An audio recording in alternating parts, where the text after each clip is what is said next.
Hello, my beautiful soul family. Anastasjia Louise here, and today I'm going to talk about a little thing called anxiety.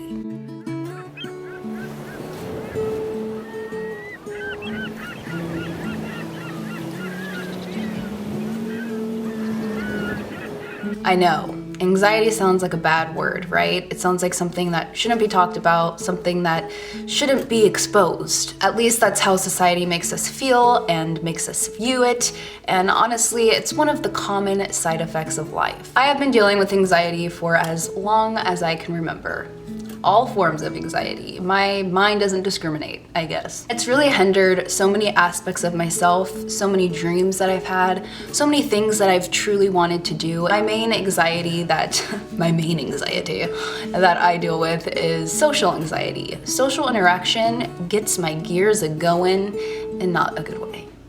Not a good way. I sometimes get to the point where I go completely mute in social situations because I feel so incredibly uncomfortable. I almost feel like I am outside of myself, watching myself have a conversation, but don't have control over how I respond, how I act, how I perceive myself and others. There are so many steps you can take in order to get through this, to transform it, to feel good about yourself and confident enough to express yourself fluently without any cares of judgment. I want to get to that point. I don't know about you. Now, if you're watching this and you're dealing with social anxiety, I am sure you have been thirsty for that point in your life where you can just not care.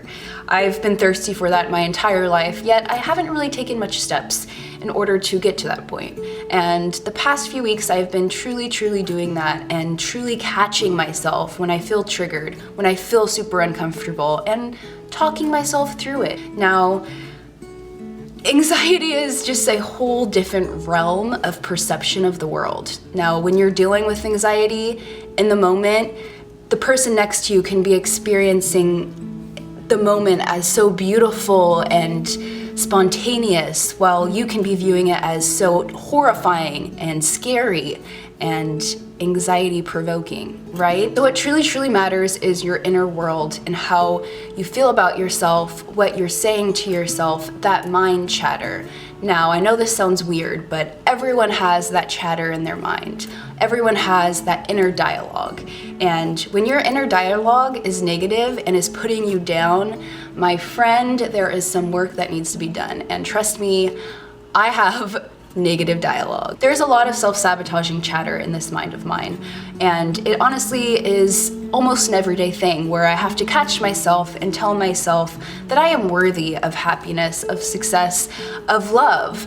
And when I start being self-sabotaging and completely ruining situations and big, beautiful opportunities because I think they're gonna end up bad anyway, I'm obviously stuck in feeling uncomfortable and unworthy, and I feel comfortable there now. I feel comfortable being uncomfortable and unworthy, and that's kind of what anxiety does.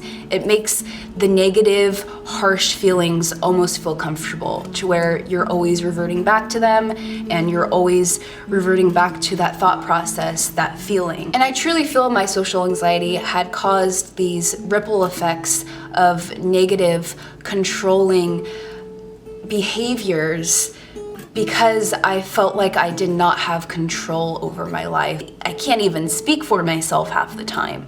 I get embarrassed of myself. I get anxious to be myself, and that's not the way to live. And I know a lot of you guys feel this way and can relate, even if you don't have social anxiety. Insecurity is a strong and real thing, and it can completely deflate you. Now, obviously, if you have social anxiety, you've probably had a lot of traumatic experiences revolved around social interaction that have caused you to completely retreat within yourself when socially interacting. And I'm so sorry that you have gone through that, because I know how hard it is for me, and you can truly transform this. And I know it sounds so far-fetched, dude, I know, because it does take work, just like anything. Obviously, you didn't just jump up and start riding a bicycle or start walking or start talking. It took a long time for you to adjust and to pick up these things in order for them to come naturally to you. And that's what you have to do with anxiety. So I feel I should tell a few funny stories because I think it's important to laugh at our challenges in life in order to push through them and have a different perspective of them. I'm visiting my hometown at the moment, and I am at my mother's house, and I am home alone most of the day because she is working, my sister is working, and I'm just alone with Chaplin, my kitty cat. Someone knocked on the door.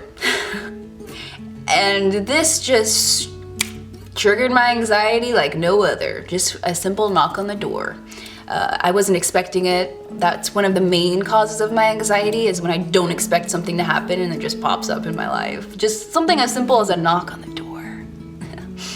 I have a lot of work to do, but I'm doing it. So there was a few knocks at the door until I finally go and look through the peephole to see who it is. And I noticed the man, but I don't want to talk to the man. It's a maintenance man, and I just didn't want to deal with small talk. Small talk is like one of those things that just crush my soul. Anywho, when I realized that it was the maintenance man, I realized that the maintenance men in my mom's complex, like apartment complex, are allowed to just walk into your house. As soon as I remembered that and I heard keys rattling, I literally ran and hid in the closet. I hid in that closet for so long. He was literally here for like 10 minutes and I didn't know what to do. I wasn't about to walk out of that closet, no sorry, To be honest, hiding in that closet was more anxiety provoking than probably having that small talk interaction. A funny story. It's sad though. It's sad that I let my anxiety literally make me hide in the closet. But what dawned on me was that that's literally what I do in social interactions. I withdraw internally. So I literally hide every aspect of my personality, every aspect of who I am, and it kind of just gets buried within myself and I can't access it. And that's kind of what I did when I went and hid in the closet. I can laugh at it now, although when it was happening, I literally wanted to cry my eyes out, but didn't want to weep in the closet because he would hear me. My anxiety completely just reverts me back to that flight or fight mode, and I usually fly. Yeah, I don't want to fly anymore, but I also don't want to fight it. I want to acknowledge it and transform it. So I've been taking steps to do that, and I thought I would share them with you guys because they've truly been helping me and inspiring me and motivating me. One of the first things that have been so beneficial and helpful with my anxiety is realizing and recognizing what triggers my anxiety. Recognizing my thought patterns when having anxiety. And if you have to jot this stuff down, by all means do it. It really helps you grasp what it is that is going on internally, what that mind chatter is really expressing to you and how you're taking it on. The second thing that helps me when dealing with anxiety is focusing on your breath. Now, focusing on your breath is so beneficial because it truly helps get oxygen to your brain, obviously. But it's also super beneficial to not have to focus on this, that mind chatter. So breathing and focusing on your breath can really help you calm down. Now, the third thing that has helped me a lot with my anxiety is meditation. Meditation is such a beautiful practice. Now, if you're not into meditation, just simply sitting with your thoughts without any distractions is also super beneficial. But that meditative state is completely therapeutic. Completely. It's almost as if you're letting your mind do its thing, but not engaging in it. And it's honestly one of the most relaxing, beautiful experiences. Literally almost every time I come out of a meditation, I am a lot more mentally and emotionally stable. I'm a lot more clear and level-headed. It's just amazing. The fourth practice that has helped me is solitude, alone time, simply spending time with oneself. I feel like it's very important to be okay with being alone and to be okay with one's thoughts and be in control of one's thoughts. So it's a good way to practice and to really understand yourself and your thought patterns. When I have anxiety, that's when I need alone time the most. And through alone time, I can express myself through art. I can take a nice fuzzy warm bath, fuzzy, bubbly. I can read uplifting books. I can basically do anything my heart desires. And it's a great way to express your feelings, your emotions, and get it all out so you don't have to feel it anymore. That's what it's all about. And the fifth one is affirmations, positive self-talk. Now, like I said, we have a lot of negative self-talk, a lot of negative thought patterns and mind chatter, and we can truly transform that by speaking positively to ourselves, aloud or inward. Affirmations are truly beneficial to balance that out, to make sure that you're not manifesting all of this negativity into your life, into your being. An example of an affirmation that I would say to myself is, I am worthy, I am expressive, I am confident, and I am powerful. And I would say these things until I felt them, until I believed them, and then I'd go on with my day. And it sounds silly, it sounds like you might be lying to yourself, but you're not.